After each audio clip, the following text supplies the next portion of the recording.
छत्रपती संभाजी महाराजांची बदनामी करण्यासाठी आजपर्यंत कितीतरी नाटकं लिहिल्या गेली, खोट्या बखरी लिहिल्या गेल्या, चित्रपट काढले गेले, परंतु छावा या चित्रपटामध्ये तसं काहीच नाही. तुम्हाला छावा चित्रपटाचे दिग्दर्शन आवडले नसेल तरीही तो चित्रपट पहा. मुख्य पात्रांची ॲक्टिंग आवडली नसेल तरीही तो चित्रपट पहा. त्यातली गाणी तुम्हाला आवडणार नाहीत, आठवणार नाहीत तरीही तो चित्रपट तुम्ही पहा आणि आपल्या मुलाबाळांना देखील दाखवा.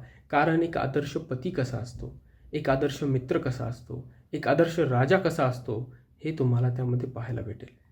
वडिलांच्या स्वराज्य नावाच्या स्वप्नासाठी मुलगा स्वतःला मरण यातना होईपर्यंत पूर्णपणे झोकून देतो हे आजच्या पिढीला कळावं म्हणून छावा पहा. मुघलांनी छत्रपती संभाजी महाराजांचा अतोनात छळ केला तरीही ते कोणालाच बदले नाहीत. एवढी मानसिक आणि शारीरिक कणखरता माणसामध्ये असू शकते जर त्याला त्याच्या मूल्यांवरती, नीतिमत्तेवरती पूर्ण विश्वास असेल. हे सिद्ध करणारे एक उदाहरण म्हणून हा चित्रपट नक्की पहा आणि आपल्या मुलांनाही दाखवा. शेवटी सगळ्यात महत्त्वाचं म्हणजे शत्रू हा नेहमी समोरूनच येईल असे काही नाही, तर तो पाठीमागूनही वार करतो. जितका राग आणि तिरस्कार आपल्याला मुघलांचा येतो आणि तो आलाच पाहिजे, तितकाच राग आणि तिरस्कार आपल्याला आपल्यामधल्या बेईमान लोकांबद्दलही आला पाहिजे. आणि हेच शिकण्यासाठी छावा हा चित्रपट नक्की पहा.